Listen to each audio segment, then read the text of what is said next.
وحاجة قصة عجيبة وأنا أدبا ونشري قصة ده مصر بك دعنا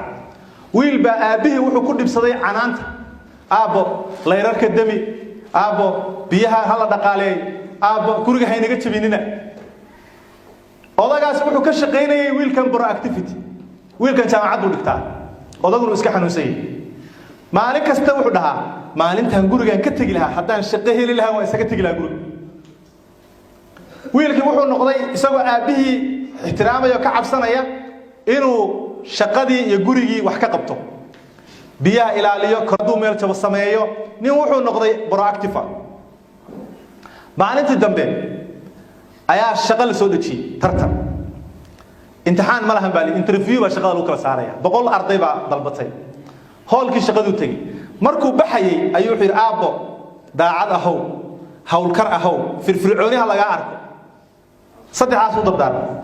ويل كوابح الشركة دي الباب كي بصوق عليه الباب كمركا لجليو للريحيو ماني كذا الباب كقطار كان صار لو قبطه وجبيه سكسا لو تمشي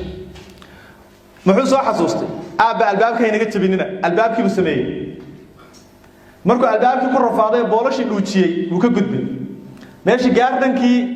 biyaha maaragtay lagu rusheyn jiray oo wuxuu maray tuubooyin ku jiraan oo biyihii dhinacyada ka daadanaya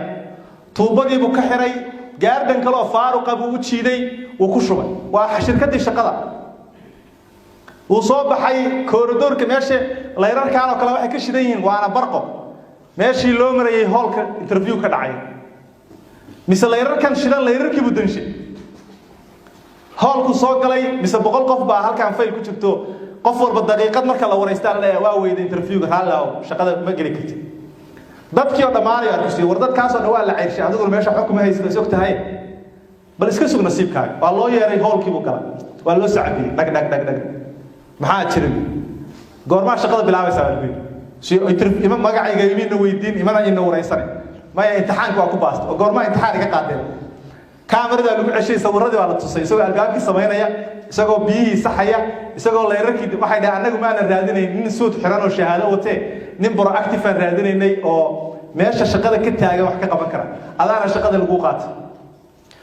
wuxuu soo xasuustay sababta uu ku helay in aabihii uu lahaa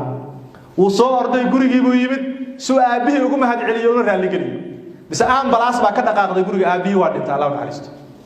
marka qisada wuxuu u qoray painful weeye maxaa yeelay waalidka waxa uu baxshay marka canaantiisu waa barako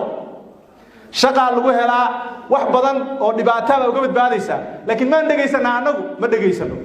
idan waalidka nasteexadiisa iyo ducadiisa iyo laga faa'iideysto hana loo dhibri